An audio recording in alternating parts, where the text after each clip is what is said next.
La película Bonhoeffer, el pastor, espía y asesino, cuenta la fascinante historia de la vida real de este gran teólogo que nos hace preguntarnos cuál es la actitud que deberíamos tomar los líderes cristianos cuando se presenta un gobierno tirano como lo fue el partido nazi liderado por Hitler. ¿Puede un pastor o la iglesia asesinar a quien es una amenaza global? ¿Podemos darnos el lujo de ser pacifistas si se tiene la oportunidad de frenar el sufrimiento de millones? El pastor Bonhoeffer, a la corta edad de 14 años, desarrolló un interés por convertirse en un teólogo después de la muerte de su hermano en la Primera Guerra Mundial. Esto sorprendió a sus padres, que eran creyentes, pero no devotos. La familia Bonhoeffer eran muy educados y bien posicionados. De hecho, un hermano de Bonhoeffer ayudó a desarrollar la bomba atómica en los Estados Unidos, que dio fin a la Segunda Guerra Mundial. A la edad de 21 años, Bonhoeffer recibió su maestría en teología de la prestigiosa Universidad de Berlín. Mientras él subía de rango académico, también se popularizaba el pequeño partido nazi.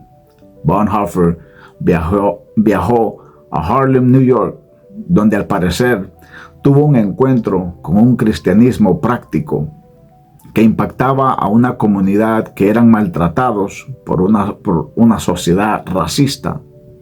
Al parecer, él pudo notar que los afroamericanos vivían una fe triunfante a pesar de ser categorizados como ciudadanos de segunda clase.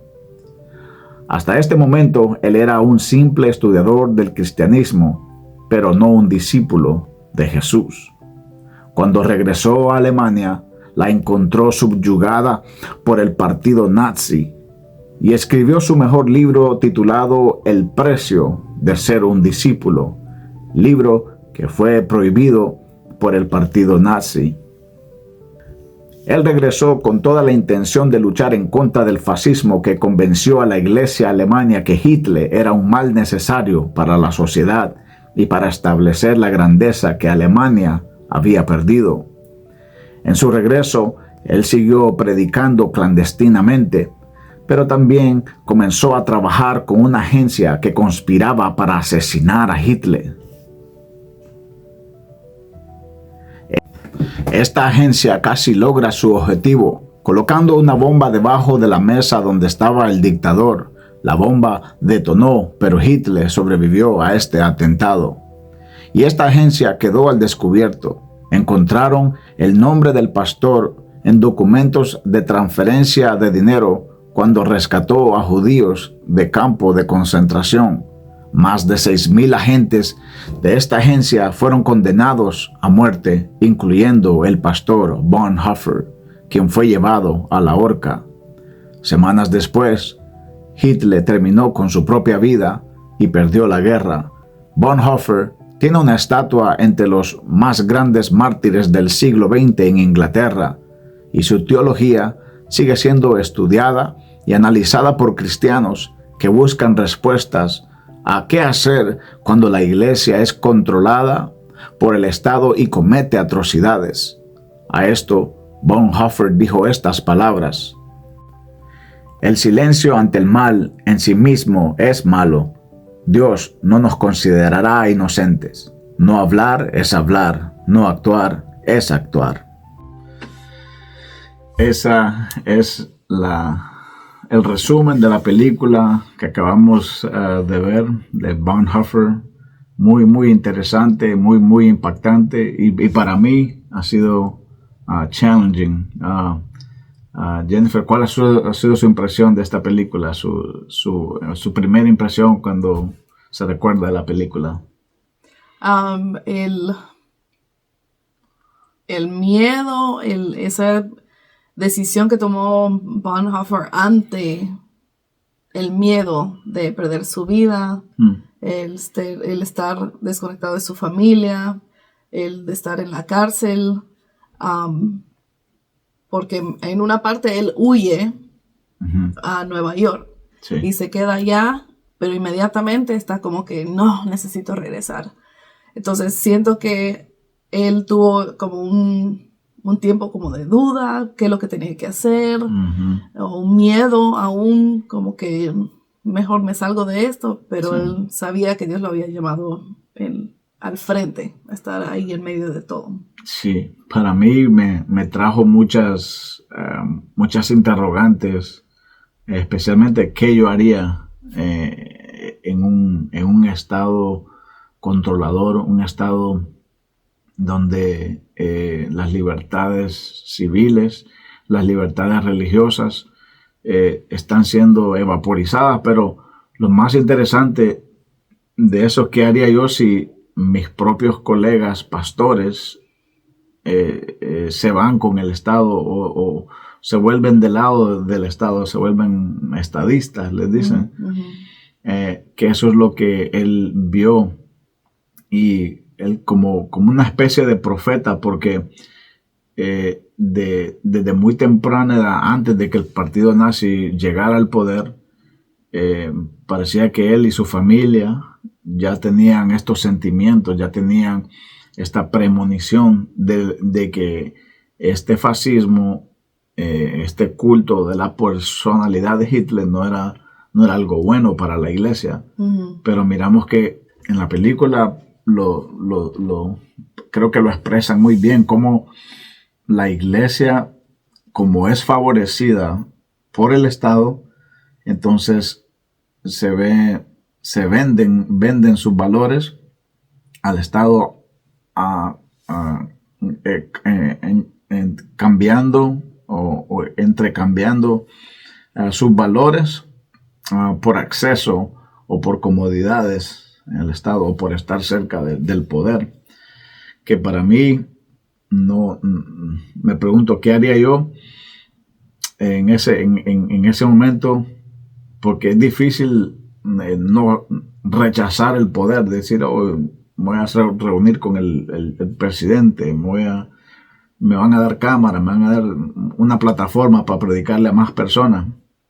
Pero ellos pudieron ver de que lo que se venía no era algo bueno para la iglesia. Y más que todo me preguntaba qué haría yo, y las similitudes que podemos ver en los gobiernos de hoy en día, que esto se repite una y otra vez. Yo creo que deberemos de ser bien sospechosos cuando el Estado favorece a la iglesia. Creo que en vez de alegrarnos, muchas veces tenemos que ser más cautelosos. Y creo que esta película no creo que fue planeada sí fue planeada para este tiempo, pero hay cosas preocupantes de la iglesia en sí en Estados Unidos que me preocupa, y lo he visto en diferentes gobiernos, donde casualmente ahorita en la iglesia de Estados Unidos estamos siendo favorecidos por el Estado, porque hemos luchado contra muchas políticas sociales que son antibíblicas. Más sin embargo, ha llegado un momento donde se siente, creo yo, se siente un ambiente donde hemos recuperado nuestra voz y ha ganado un candidato en Estados Unidos, en el caso del presidente Trump, donde nos va a favorecer las políticas para nuestra identidad religiosa, desde ya sea la cultura en contra de la LGTB. Ya podemos ver las consecuencias del presidente electo. No es ni el presidente todavía, sino que muchas de estas políticas o policies están siendo retrocedidas, o por lo menos ridiculizadas o rechazadas por una gran población. Entonces, como me siento raro, para serle sincero, Me siento raro porque al ver que la iglesia está siendo favorecida, la historia me dice de que cuando la iglesia es favorecida, le piden algo a cambio. Uh-huh. El gobierno demanda algo a cambio. Y eso es lo peligroso. Bueno, en la película se podía ver que ellos sabían que la iglesia era una influencia en las personas de Alemania. Uh-huh. Y entonces Hitler empezó ayudando y haciendo cosas buenas para que ellos dieran su voz a él. Uh-huh.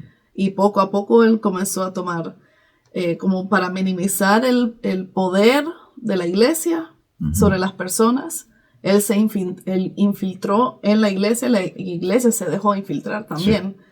Entonces, yo no creo que es malo decir, deberíamos de apoyar a esta persona por estas pólizas, porque estas pólizas favorecen a la iglesia, ayudan que crezca más el evangelismo, pero a la misma vez no ser como enamorados o llevados completamente, que uh-huh. no miremos a la persona como si es un dios o como si es infalible, que no puede hacer errores, uh-huh. porque todas las personas, y aún los políticos se conocen, que dicen una cosa y dan la vuelta y dicen otra cosa. Sí. Entonces, especialmente aquí en los Estados Unidos, los evangélicos tienen una voz grande, no es el más grande, sí. pero tienen una voz que influye a muchas personas en la votación. Y hay que tener cuidado, no decir a las personas, tienes que votar por esta persona. Sí. O si no votas por esta persona, no voy a ser tu amigo. Cosas así no se pueden. Sí, pero mire que para mí, yo miro a pistas que me preocupan de la iglesia. Por ejemplo, acaba de pasar algo bien raro en la administración del presidente Trump, que todos los cristianos básicamente estamos orando por un cambio de política porque uh-huh. estamos en medio de guerras, en batallas culturales, donde la Agenda 2030, la Agenda LGTB estaba agobiándonos y parecía de que no había un freno contra estas ideologías.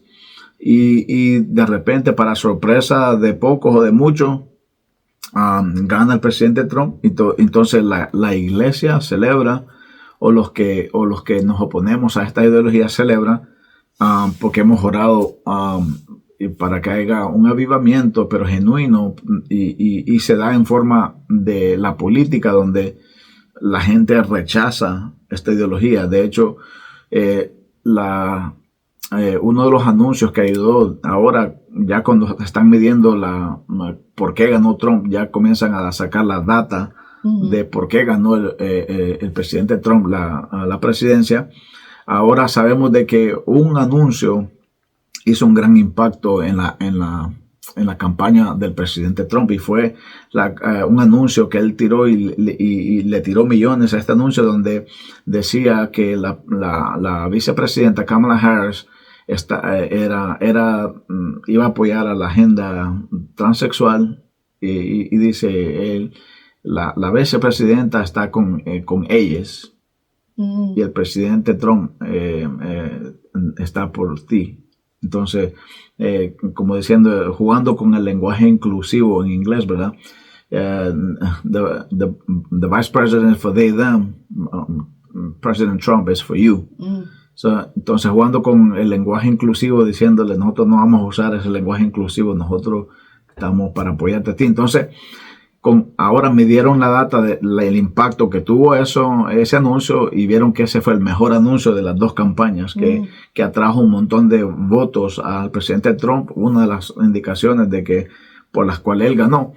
Entonces, todo eso lo celebramos, pero ahora nos vemos en el lado de que la iglesia, como estamos siendo favorecidos, ahora es tiempo de nosotros, opino yo, de ser el dedo, de apuntar ahora que este presidente ganó, o como dicen en inglés, hold his feet to the fire. Uh-huh. ¿Qué es lo que va a hacer? Yeah. A ver si va a mantener su palabra. a ver si va a cumplir sus pólizas que ha prometido. Sí, pero mire, algo preocupante que ya miro que la iglesia no va a hacer es que le va a aplaudir todo. Y tengo prueba de esto porque el presidente electo Trump escoge a su Attorney General, a un hombre de muy dudosa reputación. Un hombre que es acusado de violación, es acusado de tráfico de menores, porque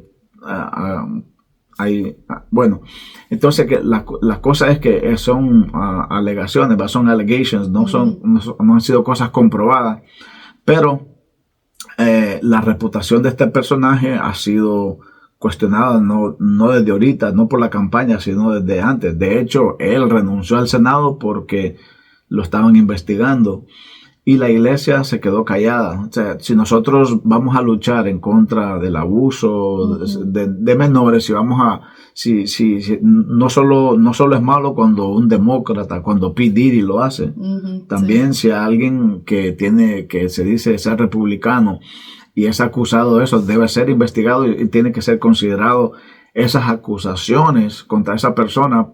No importa si esta persona adora al presidente Donald Trump, tenemos que medir con la misma vara. Sí. Este personaje se retiró de la candidatura, dijo no, ya no voy a hacer, porque se dieron cuenta de que es probablemente él es culpable, porque filtraron información de su caso que estaba supuestamente sellado en las cortes, que nadie lo podía ver. Eso siempre pasa, lo liquearon, lo dejaron y se dan cuenta que él pagó un dineral a varias mujeres. Wow. Y cosas que son datos de que en una corte tarde o temprano lo va a agarrar la justicia y va a eso. Entonces, lo que yo miro, lo que quiero apuntar es de que al principio Dios nos deja ver esto y a ver cómo actuamos.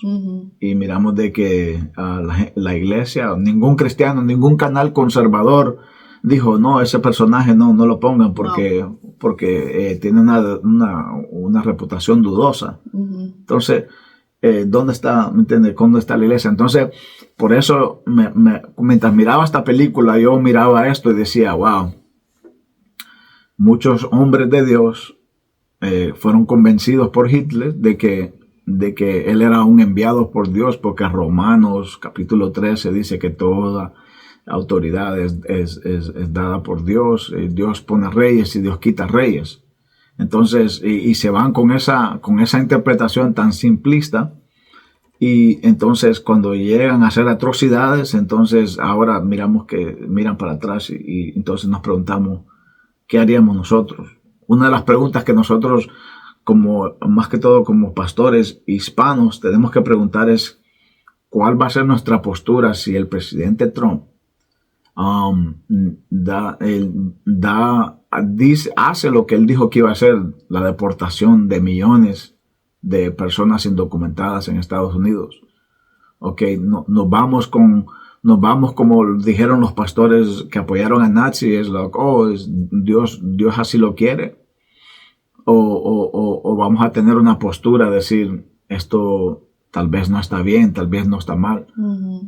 Entonces, todas esas, tenemos que, todo eso a mí me pasaba por la mente, y no digo que, yo estoy alegre, yo apoyé al presidente Trump, o sea, yo lo declaro, pero no me deja de tener mis preocupaciones de que alguien que dijo, yo quiero ser dictador por un día, ¿entiendes? Sí. Muchas veces, yo sé que el presidente Trump le gusta jugar con las palabras, empujar los botones de las personas. Y muchas veces lo hace deliberadamente para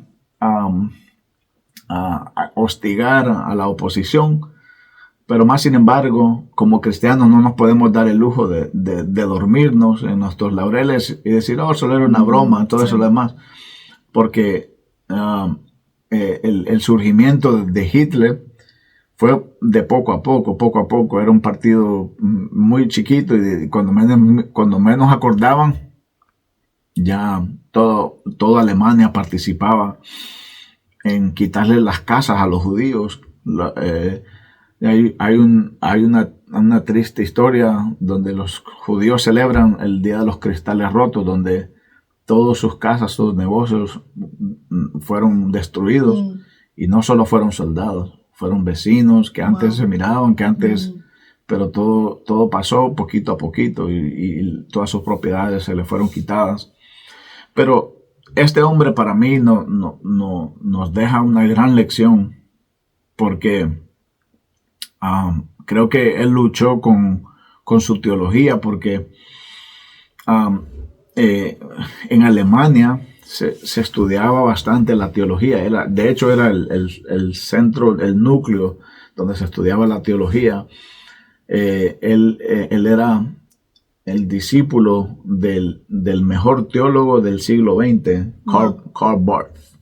Karl Barth es el que, a mi gusto, salvó, o Dios usó para salvar al cristianismo intelectual en sí. Porque todas las universidades, recuerda que todas las universidades prestigiosas del mundo, Yale, Harvard, todas estas, Princeton, eran instituciones cristianas que fueron desarrolladas para estudiar de una perspectiva cristiana todo el mundo. Pero vino la Reforma Protestante, después vino el alumbramiento, que le dicen, que donde surgió el método científico. Entonces todas las mentes brillantes y comenzaron a experimentar conciencia, y después llegaron un momento de que dejaron de creer en Dios. Todas estas instituciones que fueron creadas por cristianos, para ver el mundo cristiano, a experimentar ciencia, llegaron a la conclusión que Dios no existe. Sí, ahora no se reconocen como Exacto. Universidades cristianas o con un fundamento bíblico. Pero la cosa es que también las instituciones cristianas, las iglesias, también llegaron a esa conclusión, y por eso cuando Hitler llega al poder, encuentra una iglesia que dicen el cristianismo es bueno para cosas sociales, el cristianismo, como dicen muchas aquí, Jesús es un buen personaje, pero no tenían la conciencia de que Jesús es Dios y que Él murió, resucitó literalmente por nosotros, y que Él va a venir. Es un cristianismo cultural, como dicen muchos ateos de hoy en día. Entonces, cuando Hitler emerge a la escena, se encuentra con una iglesia que es una iglesia cultural liberal, que lo que busca esa iglesia es buscar una identidad nacional, no una identidad que dice la Biblia, porque ellos llegaron a la conclusión de que los milagros no existen, porque todo lo podemos comprobar con ciencia a través del método científico. Entonces, cuando se dan cuenta, ya cuando se ven envueltos con Hitler, ya la iglesia de Alemania fue culpable y fue partícipe de la ejecución de 6 millones de judíos. Todo por no estar centrados en la Biblia. Y gracias a Dios que Dios levanta a personas, rescata a personas como Bonhoeffer, que es un testimonio de que siempre Dios tiene un remanente. Que como le dijo a Elías, fue que le dijo, yo tengo gente que no han doblado mi su rodilla. A Elías le dijo, yo siempre tengo un remanente. Pero lo interesante a mí de esta película fue que yo pensaba que era exageración de la película, que él viajó a Harlem, New York. Porque los que no conocen, Harlem, New York, es la capital de la cultura afroamericana, especialmente en los siglos pasados. De hecho, de ahí salió el rap y el hip hop. Wow. De Harlem, New York. Harlem, New York es el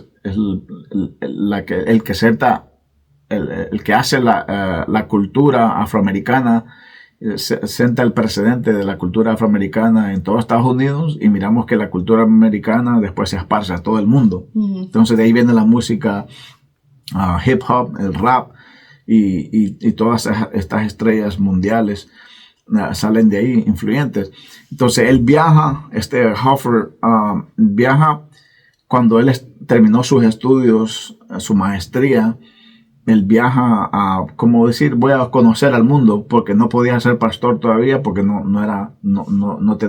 se graduó tan temprano, porque era tan inteligente, que dice la historia, la biografía, que él, como no podía ser pastor, entonces él viajó como misionero, y dice, voy a ir allá a dar una vuelta a ver cómo es América. Uh-huh. Y viene y se encuentra con una iglesia afroamericana. Que un amigo de él, que estaba estudiando en la misma escuela, sí, lo invitó. Lo invitó y él sirvió en una iglesia afroamericana de pastor de niños o en escuela dominical. Le gustó tanto que se quedó ahí. Se quedó aprendiendo. Entonces, claro, en ese tiempo la iglesia afroamericana era una iglesia, nada que ver con la iglesia afroamericana de hoy. Esa iglesia de antes, la vida de ellos era la iglesia. Uh-huh. El centro comunitario de ellos, como no había welfare, no había ayuda de gobierno para ellos, el centro de la vida de un afroamericano en esos tiempos era la iglesia. Uh-huh. Entonces, el poder de ellos, el poder político era a través de la iglesia, se unían y todo eso. Entonces, cuando él miró esto de que estas personas en Estados Unidos usaban baños diferentes, no podían usar los mismos baños, los blancos con los negros, cuando él miró de que había una gran discriminación contra los afroamericanos, pero que estos afroamericanos tenían la mejor música, como el jazz, vivían una vida alegre y triunfante. Uh-huh. Entonces él se dio cuenta que lo que ellos tenían en común era Cristo. Uh-huh. Y que a pesar de las circunstancias de un mundo racista ante ellos lo vivir una vida en Cristo muy, muy alegre, muy feliz, a pesar de todo lo demás. Entonces, el estudiado, de hecho, se dice, está viendo en la biografía que es verdad que él no se consideraba creyente. Es como todo cristiano liberal mira el cristianismo como algo bueno, pero no algo verdadero. Mm.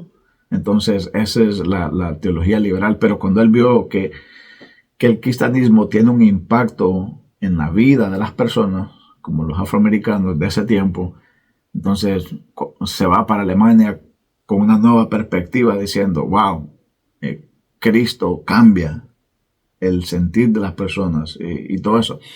Cuando regresa a Inglaterra ya se encuentra con el partido nazi en el poder en Alemania.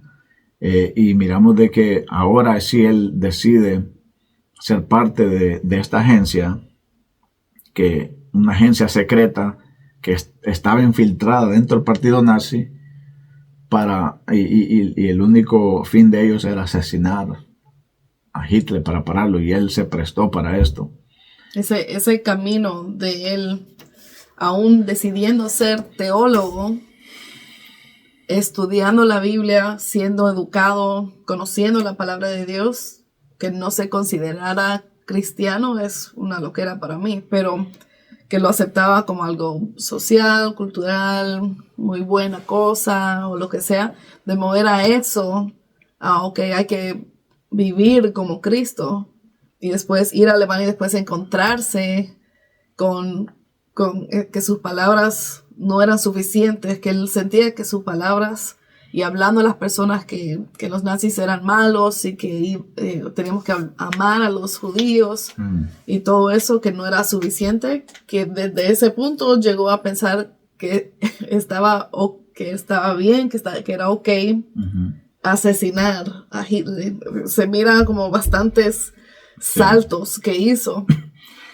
Algo que yo escuché que de alguien que escribió la biografía de él es de que él luchó con ese pensamiento de si asesinar a Hitler era bueno o era malo. Pero lo que un escritor biógrafo de él dijo es que él dijo, o él pensaba, no estoy seguro si asesinar a Hitler o ser parte de esta agencia es bueno o es malo, pero prefiero equivocarme tratando de hacer el bien que equivocarme no haciendo nada. Porque él ya sentía que al no hacer nada estaba dejando que la maldad corriera. Yes. Y una maldad tangible, una maldad muy oscura. Y eso a nosotros nos pone en un paradigma que haríamos o qué debemos de hacer nosotros cuando miramos a un mal en nuestra vida. A mí me hizo replantearme algo tan profundo que, bueno, no es tan profundo, pero a ver de otra manera, aquí nosotros vivimos un holocausto más grande que ha visto la historia, y es el aborto de los niños. No sé, me duele. Sí. ¿Qué deberíamos hacer nosotros para proteger a estos niños?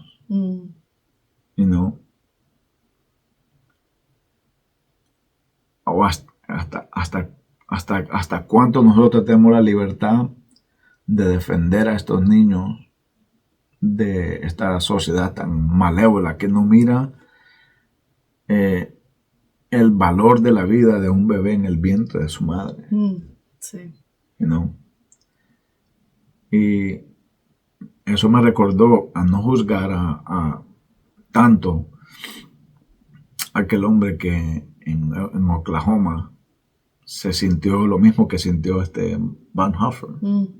Y él dijo, si nadie hace nada, todos oramos por los bebés y nadie hace nada. Y este hombre en Oklahoma fue y le puso una bomba a un edificio de aborto y mató a un montón de personas. Wow.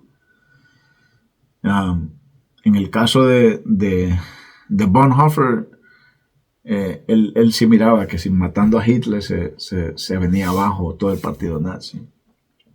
Pero nosotros, ¿qué podemos hacer? ¿O qué deberíamos hacer? Yo siempre he sido de que un cristiano no debe recurrir a la violencia. Porque Jesús dijo, nuestro reino, mi reino, dijo Jesús, no es de este mundo. Entonces no estamos queriendo crear el cielo aquí en la tierra. Sí. Pero más sin embargo, celebramos cuando David mató a Goliat.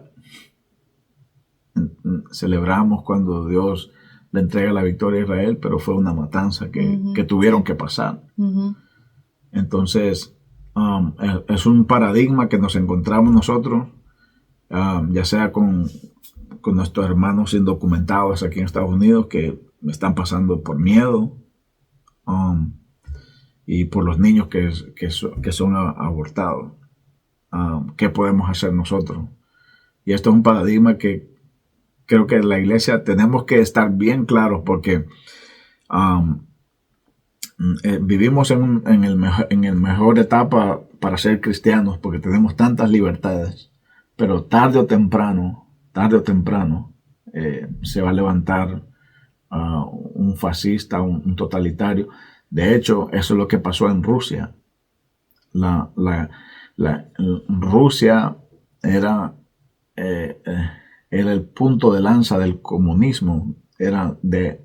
Ellos implementaron la ideología de Karl Marx y obligaron o desterraron a la religión desde cero. La destruyeron a la iglesia. La iglesia trató de poner oposición, pero la destruyeron. Muchos murieron. La religión fue opacada. Más sin embargo, queda un remanente. Pero miramos que ahora la religión en Rusia ha florecido, pero a causa de ser parte del Estado, de ser una arma o un brazo del Estado, que le aplauden, son cristianos que le aplauden a su líder como si fuera Dios. O por lo menos se excusan bajo Romanos 13 de que Dios quita y pone reyes. Mas sin embargo, me da tristeza que en Rusia no hay un Bonhoeffer que dice, hey, prefiero seguir a Cristo y Cristo es el centro de nosotros, no una persona. Entonces, porque es muy fácil nosotros dejarnos llevar por los sentimientos patrióticos, porque es algo que lo vemos y lo vivimos cada diario, pero más real es el reino de los cielos, que es eterno.